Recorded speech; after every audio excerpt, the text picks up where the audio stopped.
Hi friends, நம்ம விஜய் மல்லி ஸ்டோரியில் விஜயும் மல்லியும் வந்துட்டு இது எதுவுமே இல்லாமல் எந்த ஒரு பிரச்சனையும் இல்லாமல் ரெண்டு பேரும் ஒன்று சேர்ந்தால் எப்படி இருக்கும், இந்த பிரச்சனையெல்லாம் சால்வ் ஆனதுக்கப்புறம் வந்துட்டு விஜய் வந்து மல்லிக்கு ப்ரப்போஸ் பண்ணால் எப்படி இருக்கும், ஆனால் அரவிந்த் வந்து ஹெல்ப் பண்ணால் எப்படி இருக்கும் அப்படிங்கிற மாதிரி தான் ஒரு சின்ன ட்ரை. பிடிச்சிருந்தா மறக்காமல் லைக் பண்ணி சப்ஸ்கிரைப் பண்ணுங்கள் ஃப்ரெண்ட்ஸ். இப்போ ரொம்பவே வந்து சுவாரஸ்யமான கட்டத்தை நோக்கி வந்து மல்லி சீரியல் போயிட்டுருக்கு. மெயினாக வந்து பார்த்திங்கன்னா மல்லி இந்த விஷயத்துலேருந்து வெளியில் வராங்க, அண்ட் தென் விஜயை வந்து எந்த பிரச்சனையும் இல்லாமல் வெளியில் கொண்டு வராங்களா, இந்த மல்லி வந்துட்டு எப்படி வந்துட்டு இந்த ப்ராப்ளத்தை சால்வ் பண்ண போகிறாங்க அப்படிங்கிறத ரொம்ப சுவாரஸ்யமாக காமிக்க இருக்காங்க.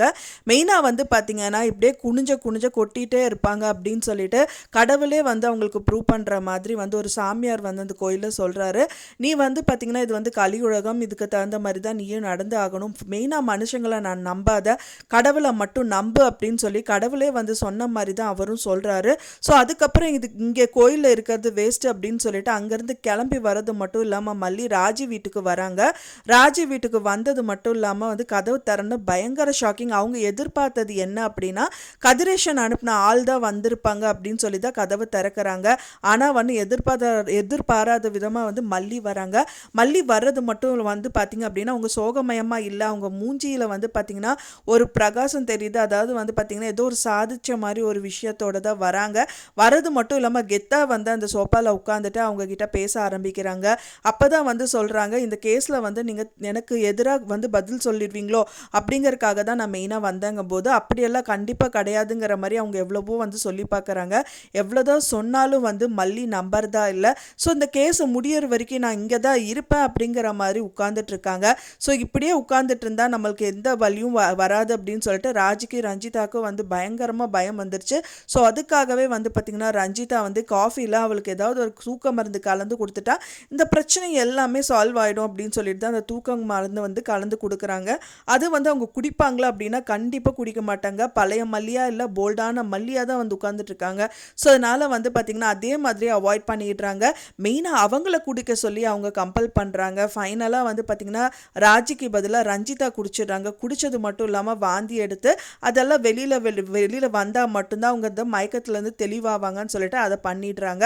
அதுக்கப்புறமா பார்த்திங்கன்னா யாருமே எதிர்பாராத விதமாக வந்துட்டு அந்த காலிங் பெல் அடிக்குது. யாரோ வந்திருக்காங்க, ஓஹோ வந்துட்டாங்க, அந்த டாக்குமெண்ட்ஸ் தான் கொண்டு வந்திருக்காங்க அப்படிங்கிற மாதிரி அவங்க ரொம்பவே பதட்டத்தில் இருக்காங்க. அப்போ தான் ராஜி வந்து ரஞ்சிதாவை நீ வா அப்படின்னு சொல்லி கூப்பிடுறாங்க. நான் வரல ராஜிமா, எனக்கு ரொம்ப பயமாக இருக்குது அப்படின்றாங்க. கைப்பிடிச்சி இழுத்துட்டு வராங்க. அண்ட் தென் வந்து பார்த்திங்கன்னா அந்த ட்ரோர் வந்து பார்த்திங்கன்னா அந்த காலிங் பெல் வந்து ரிங் ஆகுது.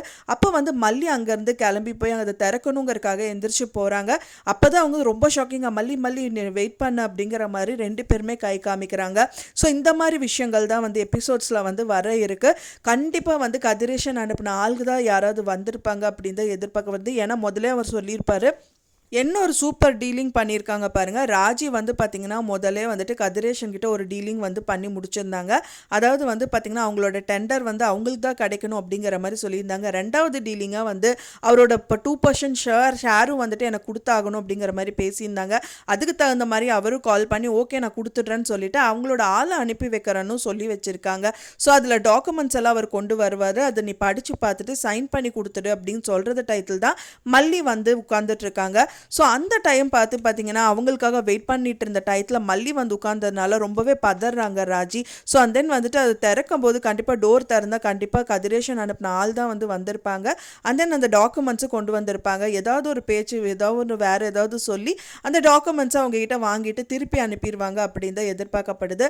ஆனாலும் வந்து கதிரேஷன் வரக்கு சான்சஸ் இருக்குது. ஒன்ஸ் கதிரேஷன் வந்துட்டாங்க அப்படின்னா மல்லிக்கு வந்து எல்லா விஷயங்கள் தெரிய வந்துடும். ஸோ அதுக்காகவே வந்து மல்லி அங்கேருந்து அனுப்பணும் அப்படின்னு சொல்லிட்டு கண்டிப்பாக ஏதாவது ஒரு திட்டங்கள் வந்து அவங்க போடுவாங்க.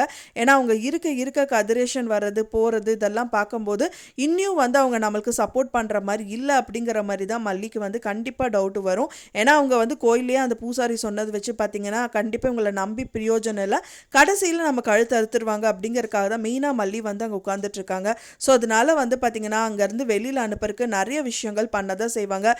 அநேகமாக வந்து கதிரேஷன் கிட்ட கூட ஹெல்ப் கேட்கறதுக்கு நிறைய சான்சஸ் இருக்குது. ஏன்னா இவங்க இவங்க வெளியில் அனுப்புறதுக்கு இவங்கனால ஒன்றுமே பண்ண முடியாது. ஏன்னா அவங்க அங்கே உட்காந்துட்டு இருக்கறனால ஒன்றும் பண்ண முடியாது. கதிரேஷனுக்கு கால் பண்ணி ஏதாவது ஹெல்ப் கேட்கறதா இருக்கலாம். ஸோ அந்த மாதிரி எல்லாம் விஷயங்கள் நடக்கிறதுக்கு சான்சஸ் இருக்குது. ஒன்ஸ் அவங்க வந்து வேறு யாரால் மூலியமாக அங்கேருந்து அவங்கள அனுப்புறதுக்கு சான்சஸ் இருக்குது. மெயினாக வந்து அவங்களுக்கு சென்டிமெண்ட் என்னென்னா Venba and Vijay and then Annapoorni அம்மா.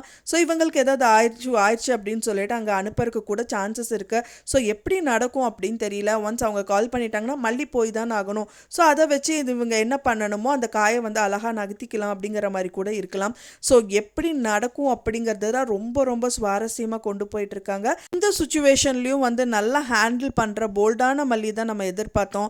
இன்னும் அழுதுட்டு இருந்தாங்கன்னா வேற வழியே இல்லை அப்படிங்கறக்காக இப்போ போல்டான மல்லியாக கொண்டு வந்திருக்காங்க. ஸோ அவங்க வந்து இதுக்கப்புறம் எப்படி யோசிக்கலாம், எப்படியெல்லாம் இந்த பிரச்சனையிலேருந்து வெளிக்கொண்டு வரலான்னு வந்து நிதானமாக யோசிச்சாங்கன்னா கண்டிப்பாக இதுக்கான சொல்யூஷன் கிடைக்கும். ஏன்னா வந்து இப்போ வந்து புலி வந்து நம்மளை தாக்க போகுது அப்படின்னா அந்த குகையிலேயே வந்து அது என்ன பண்ணுது அப்படின்னு பார்த்தா மட்டும்தான் அதுக்கான சொல்யூஷன் கிடைக்கும். டைரெக்டாக அவங்க வந்து வந்திருக்காங்க அப்படின்னே சொல்லலாம். ஏன்னா வந்து விலகி விலகி போயிட்டே இருந்தால் அவங்க வீட்டுக்குள்ளே இருந்தால் தான் அவங்க பிளானிங் என்ன அப்படின்னு தெரிஞ்சு தான் மல்லி வந்திருக்காங்க. ஸோ இது வந்து ஒரு நல்ல பிளான் அப்படின்னு சொல்லலாம். மல்லி மட்டும் அங்கேருந்து போயிடவே கூடாது. ஒன்ஸ் அங்கேயே இருந்து அவங்க என்ன பண்ணுறாங்க, யார்கிட்ட பேசுகிறாங்க, என்ன பிளான் அடுத்தது, ஸோ இவங்க எதுக்காக இப்படி பண்ணிட்டு இருக்காங்க அப்படின்னு பார்த்து கதிரேஷனுக்கு சப்போர்ட் பண்ணுறது, இந்த மாதிரி விஷயங்கள் எல்லாமே தெரிய வரணும். அண்ட் தென் கதிரேஷன் வந்து இவங்களோட விஷயங்கள் எல்லாமே அவர் வந்து வச்சிருக்காரு ஃபோனில். ஸோ இந்த மாதிரி விஷயங்கள் எல்லாமே தெரிய வந்துச்சுன்னா மல்லிகை வந்து ஒரு அடுத்த நாள் வந்து கேஸுக்கு வர்றது வந்து இன்றைக்கே வந்து அந்த கேஸை முடிக்கிறதுக்கான ஹிண்ட் எல்லாமே கிடச்சி போயிடும். அவங்களுக்கான ஆதாரம் எல்லாமே கிடச்சி கையில் வச்சுருந்தாங்க அப்படின்னா தைரியமாக வந்து கோர்ட்டில் போய் இதுக்காக வந்துட்டு வக்கீல் கூட தேவையில்லை, இவங்களே வாதாடி ஜெயிச்சிருவாங்க. ஸோ அதுக்காக தான் எல்லாருமே வெயிட் பண்ணிகிட்ருக்கோம். அண்ட் ஒரு பக்கம் வந்து விஜயோட மனசில் வந்து மல்லியை வந்து ரொம்பவே லவ் பண்ணிகிட்ருக்காரு. வெயிட் பண்ணுங்க விஜய், ஸோ நான் இருக்கேன், ஸோ நான் உங்களுக்கு வந்து பார்த்தீங்கன்னா அண்ட் தென் உங்கள் இந்த கேஸையே ஒன்றும் இல்லாமல் பண்ணிவிட்டு நம்ம வாழ்ந்துடலாம் அப்படிங்கிற மாதிரி தைரியமாக வந்து போய் நிற்பாங்க. ஸோ அதுக்காக தான் எல்லாருமே வெயிட் பண்ணிகிட்ருக்கோம். ஸோ என்ன நடக்க போகுது அப்படிங்கிறது தான் ரொம்பவே சுவாரஸ்யமாக இருக்குது. மெயினாக இந்த விஷயங்கள் தான் எல்லாமே நடக்கும். ஸோ மெயினாக வந்துட்டு ஃபோன் எடுத்துகிட்டு போய் அதுக்கான ரெக்கார்டிங் கிளிப்ஸ் ஏதாவது வச்சுருப்பாங்க. ஸோ அதெல்லாம் வந்துட்டு கோர்ட்டில் ஆஜர்படுத்திட்டாங்க, அது கொண்டு போய் காமிச்சிட்டாங்க அப்படின்னா வந்துட்டு கோர்ட்டில் வந்துட்டு கேஸ் எதுவுமே இல்லாமல் போயிடும். இன்னொன்று வந்து பார்த்திங்கன்னா ராஜியை கண்டிப்பாக ஜெயிலுக்கு அனுப்புனா நல்லாயிருக்கும். ஏன்னா வந்து கதிரேஷன் கிட்ட ராஜியோட விஷயங்கள் எல்லாமே மாட்டியிருக்கு.